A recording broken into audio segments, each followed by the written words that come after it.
एकविंशः सर्गः 21वां सर्ग। श्रीराम का समुद्र के तट पर कुशा बिछाकर 3 दिनों तक धरना देने पर भी समुद्र के दर्शन न देने से कुपित हो उसे बाण मारकर विक्षुब्ध कर देना।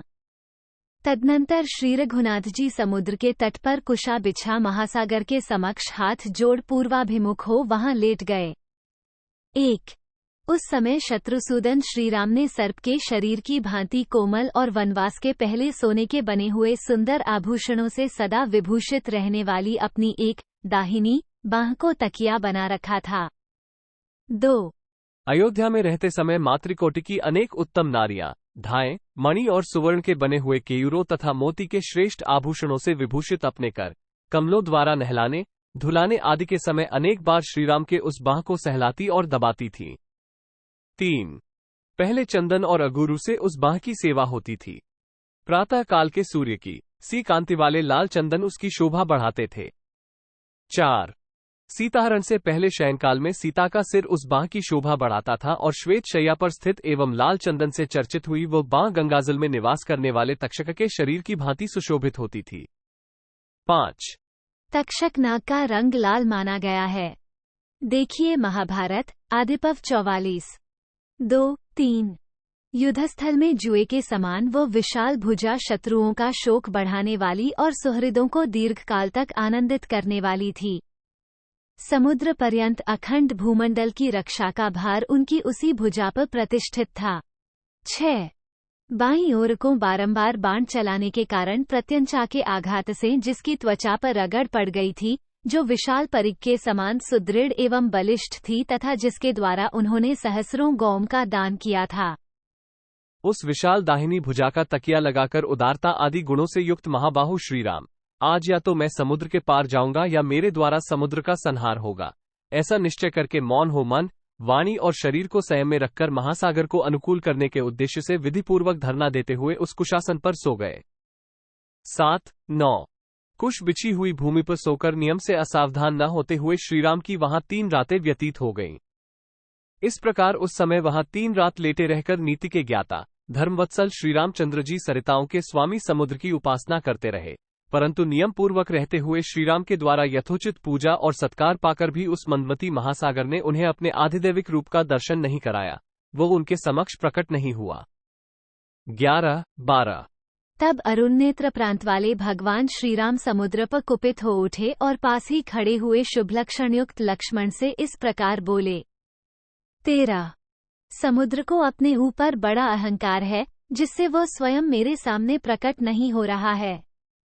शांति, क्षमा, सरलता और मधुर भाषण, ये जो सत्पुरुषों के गुण हैं, इनका गुणहीनों के प्रति प्रयोग करने पर यही परिणाम होता है कि वे उस गुणवान पुरुष को भी असमर्थ समझ लेते हैं। 14:1/2। जो अपनी प्रशंसा करने वाला, दुष्ट, धृष्ट, सर्वत्र धावा करने वाला और अच्छे बुरे सभी लोगों पर कठोर दंड का प्रयोग करने वाला होता है, उस मनुष्य का सब लोग सत्कार करते हैं। 15:1/2। लक्ष्मण, सामनीति शांति के द्वारा इस लोक में न तो कीर्ति प्राप्त की जा सकती है, न यश का प्रसार हो सकता है और न संग्राम में विजय ही पाई जा सकती है। सुमित्रानंदन, आज मेरे बाणों से खंड खंड हो मगर और मत्स्य सब ओर उतराकर बहने लगेंगे और उनकी लाशों से इस मकरालय समुद्र का जल आच्छादित हो जाएगा। तुम ये दृश्य आज अपनी आंखों देख लो। 17:1/2। लक्ष्मण, तुम देखो कि मैं यहाँ जल में रहने वाले सर्पों के शरीर, मत्स्यों के विशाल कलेवर और जल हस्तियों के शुंड दंड के किस तरह टुकड़े टुकड़े कर डालता हूँ। 18:1/2। आज महान युद्ध ठानकर शंखों और सीपियों के समुदाय तथा मत्स्यों और मगरों सहित समुद्र को मैं अभी सुखाए देता हूँ। 19:1/2। मगरों का निवासभूत यह समुद्र मुझे क्षमा से युक्त देख असमर्थ समझने लगा है। ऐसे मूर्खों के प्रति की गई क्षमा को धिक्कार है। 20:1/2।